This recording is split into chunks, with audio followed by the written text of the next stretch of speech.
বাংলাদেশের সব থেকে কম দামে আপনারা 4G ডিভাইস পাচ্ছেন মাত্র 6,999 টাকায়, যেটাতে 18 ওয়াট ফাস্ট চার্জার রয়েছে, type C, dual stereo speaker রয়েছে, সুপার অ্যামোলেড ডিসপ্লে নাই।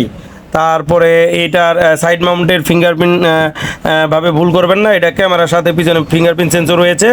দেখতে অনেকটা আইফোন 13-14 মতো, কিন্তু মোবাইল এটাতে যেটা সব থেকে আকর্ষণীয় বিষয় সেটা হলো অ্যান্ড্রয়েড 14 পাবেন এই মোবাইলের ভিতরে।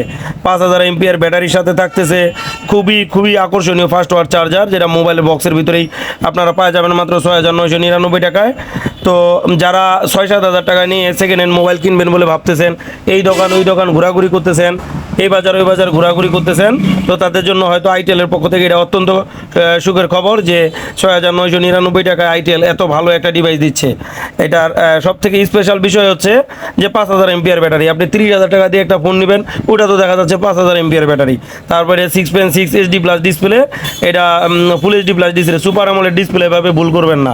তারপরে এটার ভিতরে কোয়ালকম স্ন্যাপড্রাগন প্রসেসর নাই, আপনার মিডিয়াটেকের প্রসেসর রয়েছে, খুবই নর্মাল একটা প্রসেসর, তারপরে খুব সুন্দর চলবে। এই যে এখানে চার্জার দেওয়া আছে, ভাববেন না এটা 65 ওয়াটের ফাস্ট চার্জার, এটা 5 ওয়াট ফাস্ট চার্জার।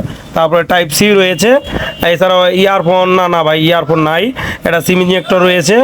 এছাড়াও পিছনে স্ক্র্যাচলেস বডি তো রয়েছেই, এই মোবাইলটার প্লাস্টিক ফ্রেম।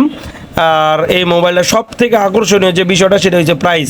এই বাজেটের মধ্যে এর থেকে ভালো ফোন বাজারে আশা করা যায় না।